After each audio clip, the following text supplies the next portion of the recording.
Bom dia, pessoal. Se eu não me engano, paramos a correção da tarefa na questão 3 da página 76, foi isso? Lembrando que naquela tarefa a gente já estava resolvendo a prova, tanto que houveram questões relacionadas à área e questões relacionadas à geometria euclidiana. Agora estamos na parte de geometria euclidiana. Vale lembrar que na prova, a questão que eu vou colocar de recuperação paralela é uma questão da primeira prova, certo? Então eu vou escolher uma questão da primeira prova e vou copiar ela como recuperação paralela, certo? Então seria legal tu dar uma revisadinha naquela primeira prova para que tu garanta de repente esses 2 pontinhos a mais, caso dê uma zebra, né? E a tua nota fosse ficar abaixo de 7, tu pode usar esses 2 pontinhos extras aí. Vou pegar uma normalzinha, não nada de sacana não, só para que tu te dê o trabalho de revisar o sisteminha, né? Ou escalonamento ou isola numa, o método da substituição, né? Que é o método, deveria ser o nosso porto seguro, né? A nossa alternativa garantida, isola numa, substitui na outra, isola numa, substitui na outra, faz sisteminha de equação e mata a jogada. Mas vamos lá, vamos continuar aqui na correção, página 66 do volume 1, exercício 3. Revendo os detalhes de geometria euclidiana. Falava o seguinte, ó.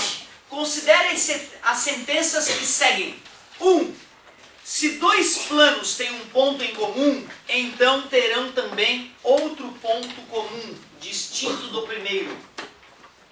E aí, será possível que 2 planos tenham apenas um ponto em comum e mais nenhum? Me dá uma ajuda aí, uma situação que eu possa enxergar isso. Por que que quando 2... Isso, é isso aí, tu tá num ambiente em 3D, tá cheio de coisas que representam o plano à tua volta, pega 2 desses elementos e vê eles se cruzando, né? Um plano pode ser essa parede aqui, à direita de vocês, à minha esquerda, outro plano é o chão. Eles estão se cruzando, não estão? E quando eles se cruzam, eles definem o quê? O que acontece ali? É uma linha, né? Uma reta, e numa linha, numa reta, nós temos quantos pontos? Infinitos. Então, sempre que 2 planos se cruzam, eles vão ter pelo menos uma linha em contato um com o outro. Concorda comigo? Agora, como é que eu ia fazer 2 planos se cruzarem para que apenas um ponto deles se encostasse? Absurdo, tu pega a pontinha do plano, ó, encosta ali, ó. Não, plano não tem pontinha, querido. O plano ele vai infinitamente para todos os lados, né? Então, quando eu pego um caderno e olho como plano, não quer dizer que ele acaba aqui. Ele continua para toda a eternidade, lembra? Por isso que não dá para fazer um ponto de um plano encostar no outro e pronto. Porque se eles se encostarem em um ponto, como ele é infinito, ó, vai ter uma linha toda de contato, né? Concorda comigo? Então, se existe um ponto em comum, obrigatoriamente existem infinitos outros, distintos do primeiro. Porque tem uma linha de contato, certo? Então é isso que a gente tem que visualizar. Então o que ele falou? Ele falou... Se 2 planos têm um ponto em comum, então terão também outro ponto comum distante do primeiro. Com certeza. Impossível 2 planos se cruzarem e dividirem apenas um pontinho. Tem que ser uma linha, pelo menos. Como assim, pelo menos, professor? Qual é a outra situação? A outra situação é eles dividirem todos os pontos, né? Um está em cima do outro, coincidentes. Ou seja, um mesmo plano, né? Um em cima do outro. Eles têm todos os pontos em comum. Mas seguramente eu posso dizer que a primeira alternativa é verdadeira. Segunda, 3 pontos distintos determinam um único plano. 3 pontos distintos. Pois é, né? Ó, esses 3 pontos são distintos, meus amigos. Eles definem quantos planos? Infinitos. Tem um contra-exemplo. Qual é o que está faltando ali naquela frase? Não colineares. Se eles estiverem alinhados, eles definem uma linha. E por uma linha eu posso passar infinitos planos. Certo? Então 3 pontos não colineares. Aí sim. Se desalinhar um deles, ó, aí beleza. Agora já estou definindo um plano. Né? Agora só existe um plano que encaixa nos 3 aqui. Show de bola. Então, sacanagem de novo. Não colinear, uma palavrinha mudou tudo. E dá a sensação, até eu, na hora que eu leio de supetão, eu penso, nossa, tá certo, pô. Eu tenho que pensar com calma para... Não. 3 pontos não colineares, que se eles forem colineares, definem infinitos planos. 3. A distância entre dois pontos de uma reta é um número real que depende da unidade da medida escolhida. A distância entre dois pontos,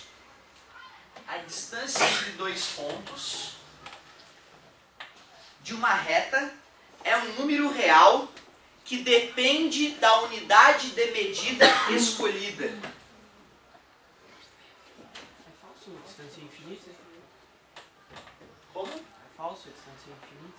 A distância entre dois pontos é infinita? Eu posso medir essa distância, né? Eu posso medir essa distância. Distância igual. E dependendo da unidade que eu for escolher, se eu for escolher centímetro, milímetro ou ano-luz, certo? Vai dar um número diferente, que representa a mesma distância. Concorda comigo? Então eu não estou vendo nada de errado ali. A distância entre dois pontos de uma reta é um número real que depende da unidade de medida escolhida. Ah, bom! Peraí. A reta ela é infinita, né? Então se eu botar um ponto infinitamente para a direita e um ponto infinitamente para a esquerda, aí talvez eu possa dizer que não existe um número real que represente essa distância. Concorda comigo? Olhando por esse lado, eu até de repente conseguiria dizer que é falsa, mas só porque a reta é um elemento infinito e eu não posso determinar o comprimento dela, já que é um comprimento infinito. Então, se eu estiver pensando pelo lado do infinito, eu até conseguiria falar, olha, nem sempre é um número real, porque às vezes as distâncias podem ser infinitas e o infinito não é um número real. Então, por esse motivo, eu poderia dizer que é falso. Só que eu diria, cara, eu jamais colocaria uma ideia dessa na prova. Porque isso aqui é uma bruta de uma sacanagem. Aparentemente, né, tá perfeito, ó. A distância entre dois pontos de uma reta é um número real, claro, raiz de 2, π, 300,48, que depende da unidade escolhida. Se eu usar metro, milímetro, pés, né, eu posso ter um número diferente. Porém, se ela é infinita e eu colocar um ponto infinitamente para a direita e outro ponto infinitamente para a esquerda e for medir essa distância, o infinito não é um número real. E aí por isso eu poderia dizer que é falso. Mas é uma bruta de uma sacanagem, gente. Me perdoem, né, tu dizer que isso aqui é falso. Realmente eu vou te falar que para um jovem que está começando a trabalhar com o infinito agora, é bastante desconfortável. Então, ó, como... Só para justificar, né, já que essa é delicada. Como a distância pode ser infinita, nem sempre teremos um número real para medir a distância.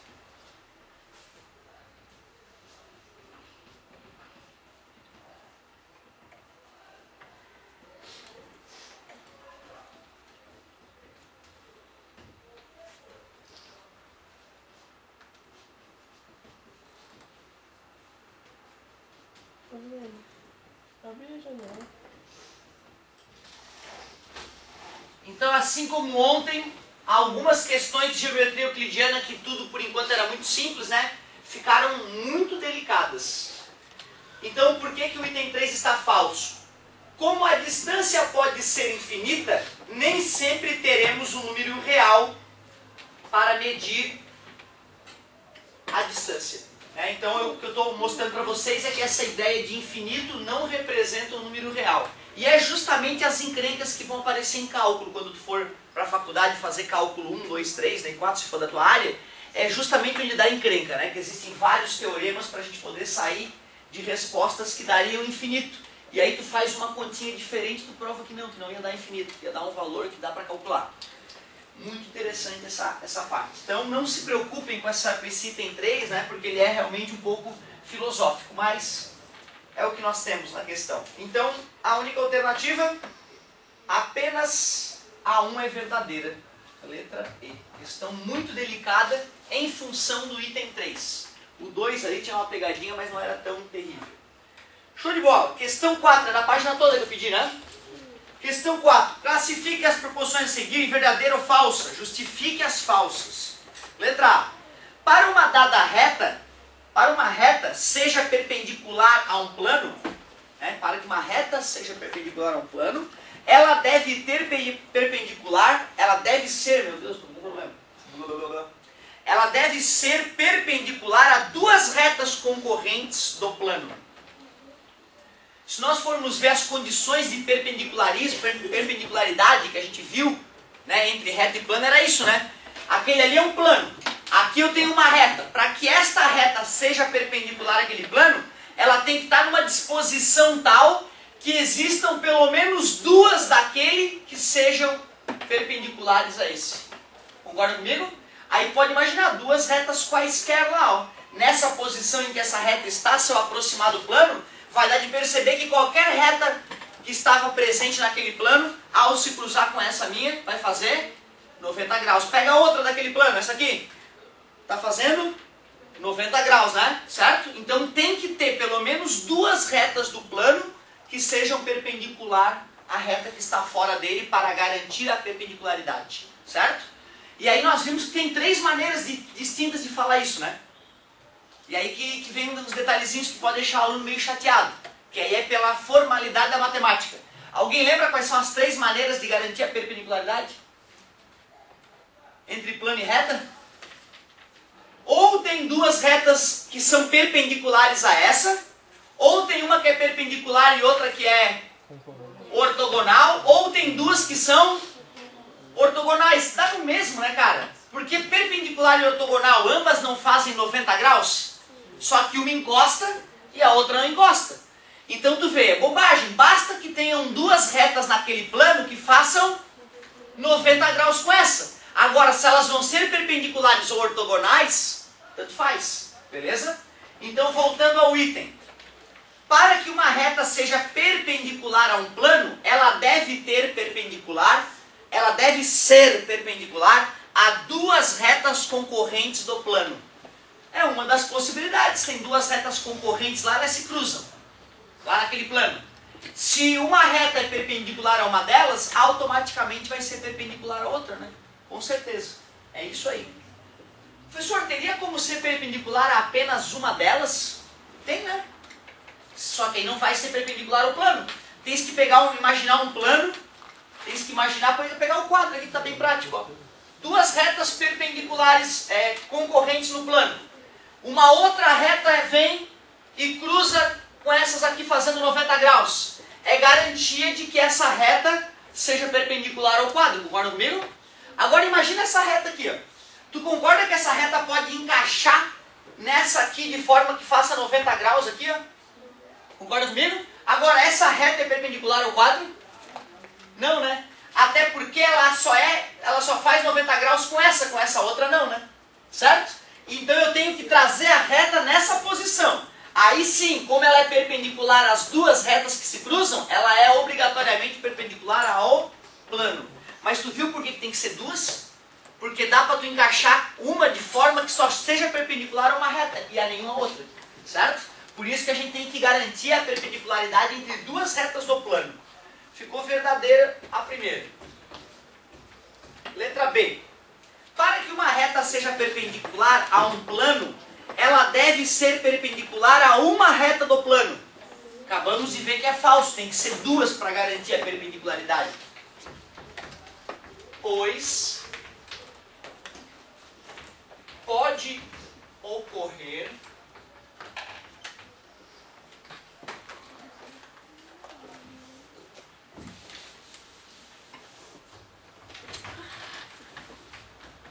de a reta ser perpendicular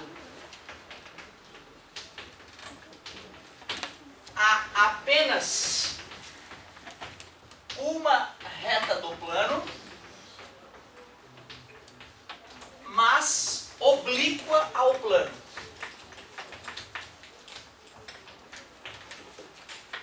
Isso é que é importante ficar claro com aquilo que a gente estava pensando.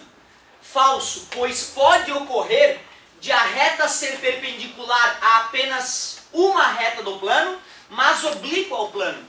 Fala, querido. Também ela pode ser além disso, que eu ortogonal a outra reta do plano. Isso, pode falar o seguinte, ó, pois para garantir a perpendicularidade, ela deve ser perpendicular a uma reta e ortogonal a outra ainda. Pode dizer isso, ou seja, tu justificou mostrando o que é correto. Eu justifiquei mostrando onde estava errado. Né? Mas as duas maneiras de justificar são adequadas. Ótimo, sem problema nenhum. Então, galera, ó, percebam, tenho duas retas que se cruzam num plano. Elas definem esse plano.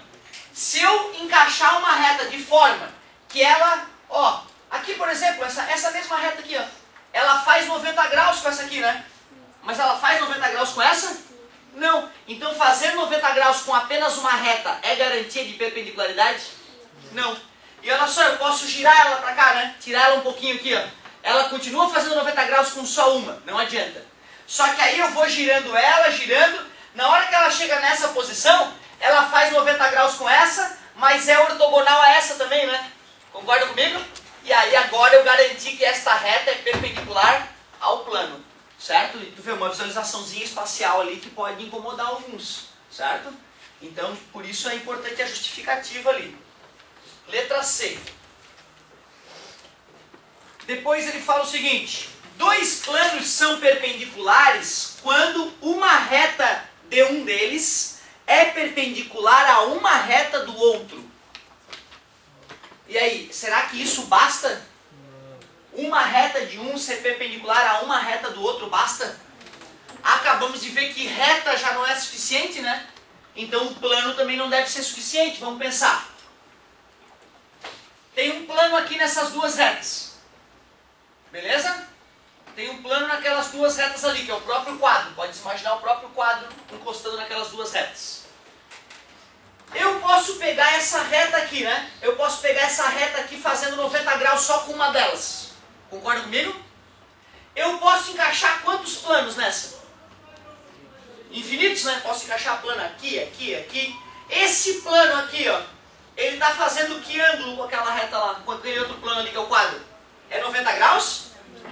Não, né? Ele está de lado, tá vendo? Ele está beliscando de lado. Para ser 90 graus teria que ser assim, né? Ou assim, ó. Concorda comigo? Ou seja, existe a possibilidade de eu pegar uma reta aqui que é perpendicular a apenas uma reta em relação ao quadro e encaixar um plano aqui nela, de qualquer maneira, que vai cruzar o plano do quadro sem fazer 90 graus.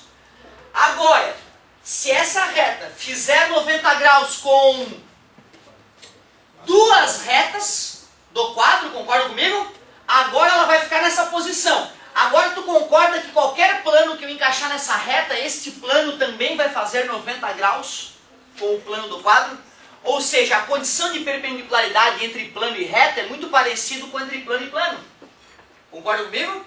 Qual é a condição de perpendicularidade entre reta e plano? Esta reta tem que ter duas retas no plano que faz 90 graus, ou seja, ou perpendicular ou ortogonal, ou duas de uma, ou duas de outra, ou uma de cada. Certo? Pode ser duas perpendiculares, duas ortogonais, ou uma perpendicular e uma ortogonal. Mas o que importa é que sejam duas.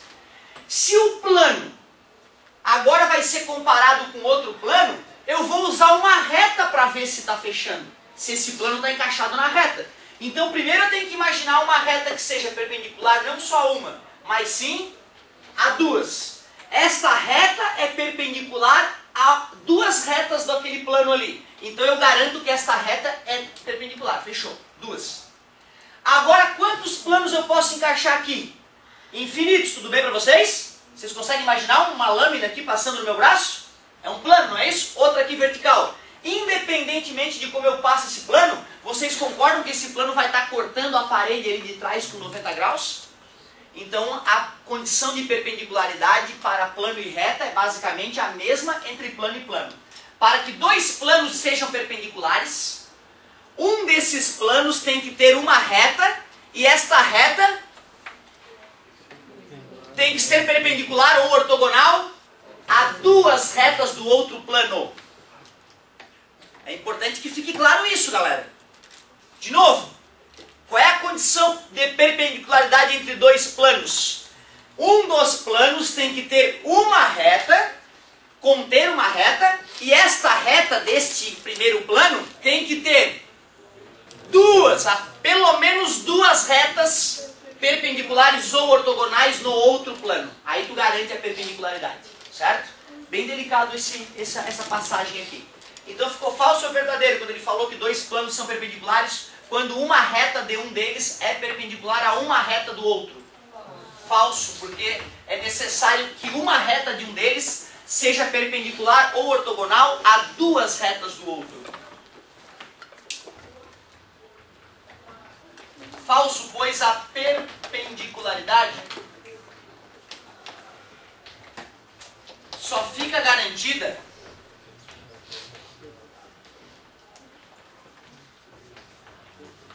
quando uma reta de um dos planos é perpendicular ou ortogonal a duas retas do outro plano. Pô, cara, então realmente, o cara obedece o exercício e justifica porque tá falso e vai fuçar na apostila porque que tá falso ou não tá, não tem como não aprender. Por outro lado, sem fazer esses exercícios é impossível aprender. Mesmo a geometria euclidiana mais básica, o cara pode falhar sem esses exercícios mentais importantíssimos. Falso, pois a perpendicularidade só fica garantida quando uma reta de um dos planos é perpendicular ou ortogonal a duas retas do outro plano. Vamos que vamos, letra D. Dois planos são perpendiculares quando uma reta de um deles é perpendicular ao outro. É, né? Se ele já está garantindo que a reta é perpendicular ao outro plano, ele já está garantindo que essa reta tem pelo menos duas ortogonais ou perpendiculares. Então tu vê, ali tem uma saidinha de interpretação de português também. Dois planos são perpendiculares é uma outra maneira, né, de falar mais simples a perpendicularidade entre o plano. Então tu vê, a gente entende que o aluno já entendeu a perpendicularidade entre reta e plano. Então está resolvido na vida dele. Ele já sabe que uma reta é perpendicular a um plano quando esta contém duas perpendiculares ortogonais. Agora eu posso dizer o seguinte, ó, um plano é ortogonal, é perpendicular a outro plano quando este contém uma reta que é perpendicular ao primeiro plano. Aí já está embutido que essa reta, para ser perpendicular, tem que ter duas perpendiculares ortogonais no outro plano.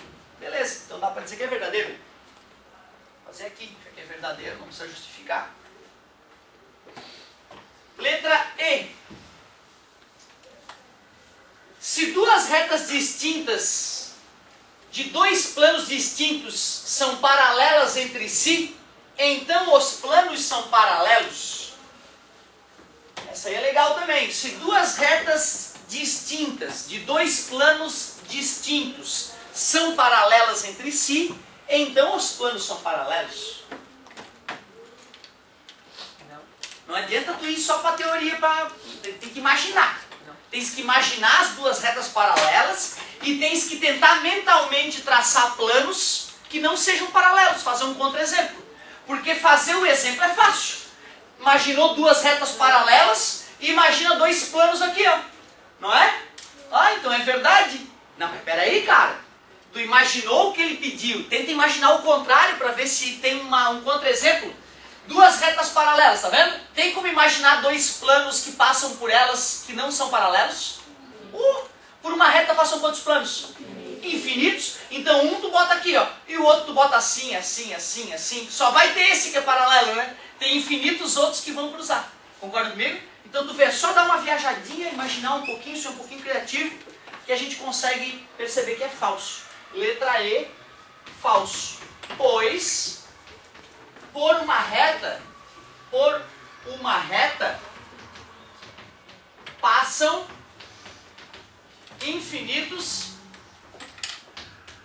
planos. Ô professor, mas se a reta é paralela, dá pra imaginar que é o mesmo plano, né?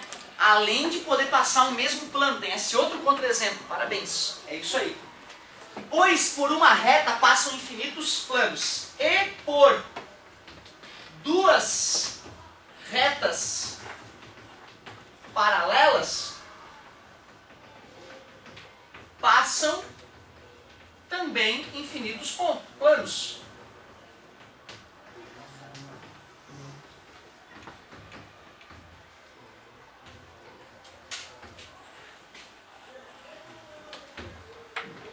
Falso, pois por uma reta passam infinitos planos, e por duas retas paralelas também passam infinitos planos. E nem todos são paralelos entre si. Justifica, né? Falso, pois por uma reta passam infinitos planos e por duas retas paralelas passam também infinitos planos. E nem todos são paralelos entre si. Então é só imaginar duas retas paralelas e perceber que eu posso encaixar infinitos planos que não são paralelos. Certo? E para finalizar essa questãozinha, uma questão muito trabalhosa, mas muito eficiente para revisar a matéria. Se um plano alfa e um plano beta são perpendiculares a um plano gama, então alfa e beta são paralelos. Se dois planos são perpendiculares a um outro plano, obrigatoriamente esses planos devem ser paralelos. Vamos arrumar um contra-exemplo? Porque assim, ó. Primeiro, eu posso imaginar o caso que ele falou. Ele está querendo dizer o seguinte, ó. Tenho aqui dois planos e aqui eu tenho um outro plano. Este é perpendicular, ó. Certo? Assim para a gravidade não atrapalhar. Perpendicular, tudo bem? O plano do quadro com esse plano aqui, perpendicular. Esse também é perpendicular, né? Ah, então, ó, tá vendo? Ó, são paralelos, ó. Certo? É isso que ele queria que tu imaginasse. Mas dá uma olhada, ó. Deixou de ser perpendicular? Não, continua fazendo 90 graus. Concorda comigo? E esses agora são paralelos? Então existem infinitas possibilidades de plano perpendicular. E não é obrigado que eles sempre estejam paralelos. Concorda comigo? Eles podem ser todos perpendiculares. Concorda comigo? Todos perpendiculares um ao outro, sem ninguém paralelo. Então não é verdade. Pois existe a possibilidade de dois planos serem perpendiculares a um terceiro, mas serem perpendiculares também entre si, ou, né, ou oblíquos até. Show de bola. Então vamos dizer que é falso e justificar. É a F? F. Falso. Pois se alfa e beta são perpendiculares,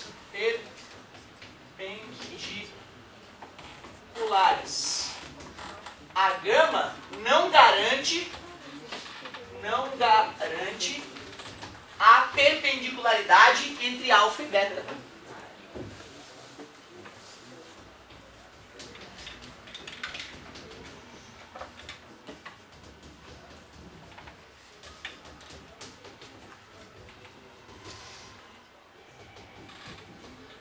Então eu acabei de sempre mostrar para vocês o porquê disso. Pois se alfa e beta são perpendiculares, a gama não garante a perpendicularidade entre alfa e beta. Certo? E tu vê, cara, eu sempre tento pegar um objeto concreto e imaginar eles fazendo papel de plano, porque só no mundo das ideias fica muito delicado. Certo? Até porque esses mundos das ideias que existem na nossa mente, nesse mundo bizarro e maravilhoso, o meu é maravilhoso pelo menos.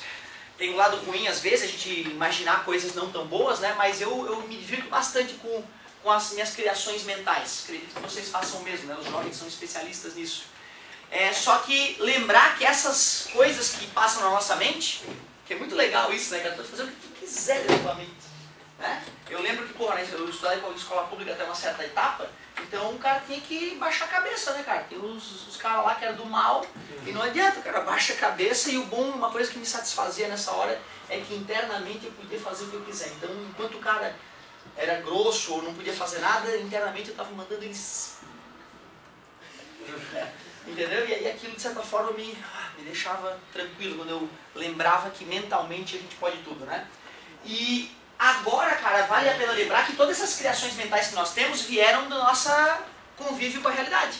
Concorda comigo? Essas ideias que nós temos, desenha uma casinha, a criança vai lá, desenha uma casinha usando linhas, não é? Ela nem sabe o que é linha, na verdade, ela não tem a definição mental da linha. Ela não vê, Euclides, é uma linha, não. Tem nada a ver, ela simplesmente age. E aí, depois de adultos, né, os matemáticos começaram a pensar, mas vamos definir isso direito. Pô, existe essa noção de linha, de ponto, de plano, né? Só que aí agora tu ficar usando só o teu estratagema mental para resolver esses problemas fica muito delicado. Por isso que é bacana tu estar numa sala de aula, estás no mundo em 3D, usa esse mundo para responder as perguntas. Eu diria que é a melhor dica que eu posso te dar de geometria euclidiana. Usar a tua sala de aula, olhar para a tua borracha, imaginar as retas na tua borracha, ver se elas vão se cruzar, se não vão, se são perpendiculares ou não, ortogonais. Eu acho que é a melhor saída. Questão 4 morreu então, uma das melhores até agora, hein? Questão 5. Só para o vídeo não ficar infinito, vou dar uma cortadinha aqui. 2 minutos?